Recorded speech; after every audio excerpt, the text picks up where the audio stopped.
Kyler Murray, and it's a 2-0 game. Yeah, there was a safety early. When Murray goes into the end zone, gives Arizona a 9-point advantage. It's 19-14 here. All of a sudden in the second, Murray, Larry Fitzgerald, future Hall of Famer, adds another touchdown to his total. It's a 26-14 advantage. Here comes Jalen Hurts, though.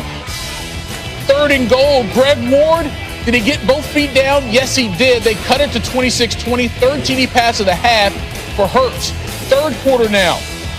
Hurts keeps it right up the middle, avoids a couple of tackles, dives for the end zone. He's in there. The PAT missed, though, so we got a game tied at 26 all. Murray with a chance to respond. And check out DeAndre Hopkins. Come on, D-Hop. How did he make this catch? Because he's one of the best of all time, that's how. And that gave the Cardinals a 33-26 lead. We got 2 minutes to go. 3rd and 21 for Philly. Hurts looking over the middle. Dallas Goedert in the end zone. Thought it was a touchdown live, but you see the ball hit the ground, incomplete. Now it's 4th and 21. Another one towards the end zone. But good defense there by the Cardinals. So the Eagles end up getting the ball back, though. 56 seconds to go. It's 4th and 8. Hurts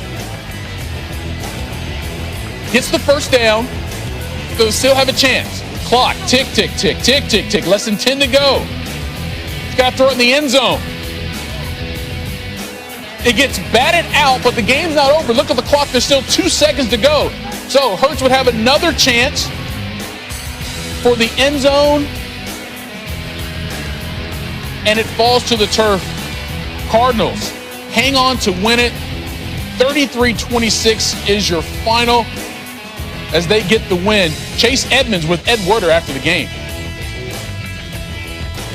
Well, first and foremost, I want to shout out the entire training staff. I feel like we got the best training staff in the entire league. I know from word of mouth it ain't always like that. Those guys did a great job of just really keeping me with honest expectations where my body was, where I needed to be. So shout out to those guys leading with Tom Reed. And then, Coach Cliff, they told me the type of game plan I should expect, what to expect, and we went out and we just did well and executed. I'm glad to come out with the win. Kyler Murray had his first 400-yard passing game today. Could you put into some kind of perspective that accomplishment in a game of this magnitude? I told K1, especially when we found out that Slay was gone, we got to really do damage through the air. And obviously he's a young, promising player, and he's so humble, man, but he's really special. And he's just really hard on himself to be the best player on the field week in and week out. And I'm proud of my guy. He got it done for us today. This is a day, an important win for you guys at home in the playoff chase. The Rams lost to the Jets today. The 49ers lost to the Cowboys. How confident is this team becoming about its playoff future? Hey, man, I feel like the best run always has to be made in December. Right now, we're 2-0 in December in our last 4 games. We got to keep it rolling. We know the mentality is survive in advance. We don't need to do no score watching. Just go in, lock in, and figure out how to get a win week in and week out. Chase, thanks for the time. Appreciate it. Congratulations. Appreciate it. All right, Kyler Murray's 9 games with both the passing and rushing touchdown in 2020 mark an NFL single-season record, surpassing Cam Newton back in his rookie year in 2011. His 14 rushing touchdowns that season remain a record among quarterbacks. Murray 3 away from that with 2 games to be played. All right, Tim, let me start with you in terms of how well Kyler Murray played, especially once they needed to score late to win that game. Mm-hmm. Well, he threw for over 400 yards, so he played great. Look, he does a good job of taking care of the football, had kind of one mistake in the game, but he was outstanding. And I think what's really impressive about him, Michael, is that, he's a better, passer than I think people realize from inside the pocket. He really sees things well. And I think there was maybe some concern about that coming into the league with his height and all of that, but he's been excellent inside the pocket. He's also been good creating. And then he's also been good in the design quarterback run game and then just creating his own offense. So, yeah, he was outstanding. And I would just also say this. I think we also need to look at the addition of DeAndre Hopkins and think about what that's meant for wins and losses for this football team. Yes, Kyler Murray is a young, bright star, but I think you can, at a minimum, say, look, there's 2 games that they win because they have DeAndre Hopkins. that they probably don't win otherwise. That's the difference between being a playoff team or not being a playoff team. And so, I think you have to look at a couple of factors between, making the decision to draft Kyler Murray and kind of go that direction with him and Cliff Kingsbury, and then the addition of DeAndre Hopkins and what that's meant to that football team. Look, they've been impressive.